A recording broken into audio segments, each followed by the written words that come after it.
seemed like Yeah. something.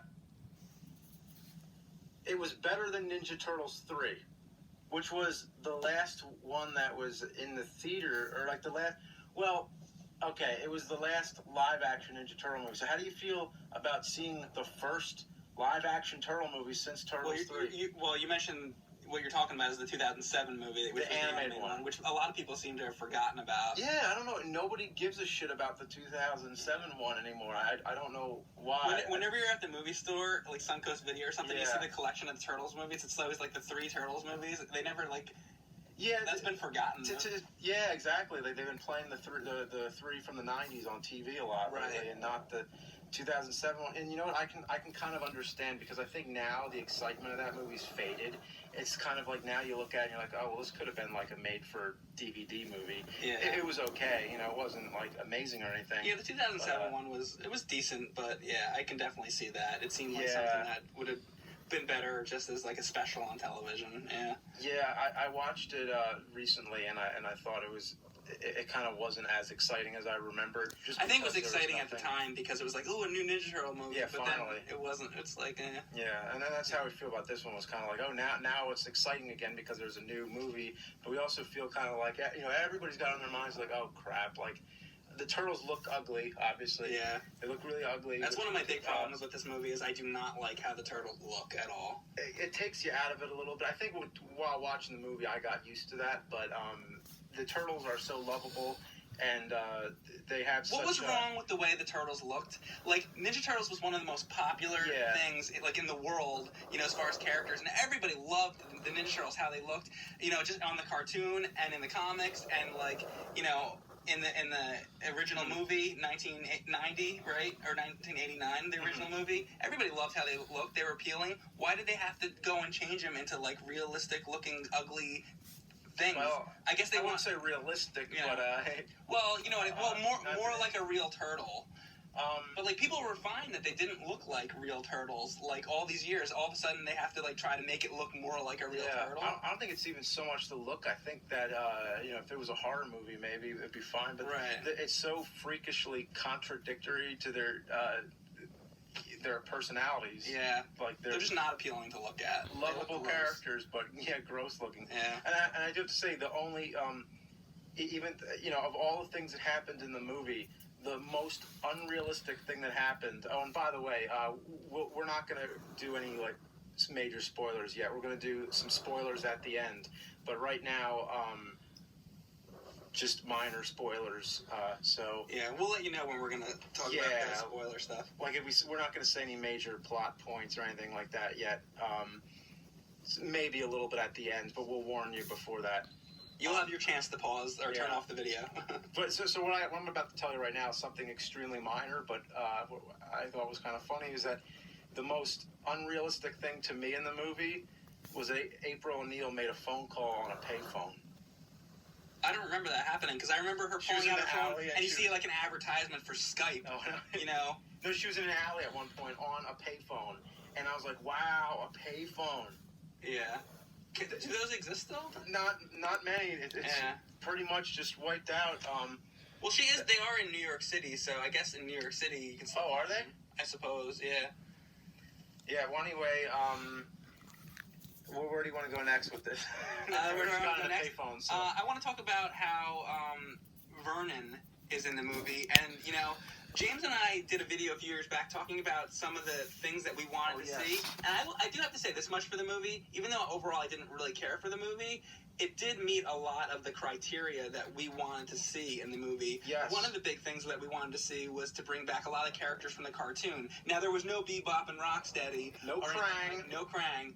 But they did have Vernon and sort of Mr. Thompson, except Mr. Thompson was it Mrs. Thompson? Well, it's Bernadette Thompson, played by Whoopi Goldberg, which to me, it's just a different character. They just put a different character there. It was sort of the same name, though. Yeah, because I always see Bern Thompson as this male boss who's kind of perverted and is kind of disrespectful to his coworkers and or his employees, and it was a different take on it, obviously, but it was cool to see Vernon in there. I think they could have made him more of an asshole. They could have made him a little more like the cartoon Vernon, but I can understand. Yeah, the cartoon Vernon was like a dick. Yeah. And in this movie, there was parts where he was a little bit like rude, I guess, but I can understand kind of why. Nice. I can understand why he wasn't as exaggerated as the cartoon, but I don't understand that. Like, why do you think they couldn't have made him more exaggerated? I just think because they're making a live action movie out of it. Some certain characters they might have. I'm just saying, like, that's why they might have tried to tone him down a bit. Yeah. He was still kind of a dick, but he wasn't. I think he could have still went farther. Yeah, I liked in the cartoon when he was like a sarcastic wise ass, and he wasn't really that way, which is kind of unfortunate. Bruce Campbell should have played him. Well, actually, I thought Will Arnett could have been a really good choice because he was in Arrested Development, and he's actually a really funny in that show. Like, I think they could have utilized him better, so I don't think it was the actor's fault. I think it was the way they wrote it, or But what else about this movie? Like you said, the old video we did a video. I think when were we doing those Turtle Tuesdays? It was a few years back. 2011, maybe. Something like that. Yeah, a few years ago. Something like that. Well, anyway, yeah, we did that video. See that video again. That's. I stand by that video. All the things we said in there, I think, still hold true. But the movie, like you said, did actually address some of those things. I won't say what yet. Let's hold off. My main thing, though, and one of the main points we had made in that video a few years ago, one of the main criteria that I didn't want to happen, which was this whole movie, was that they retold the origin story again.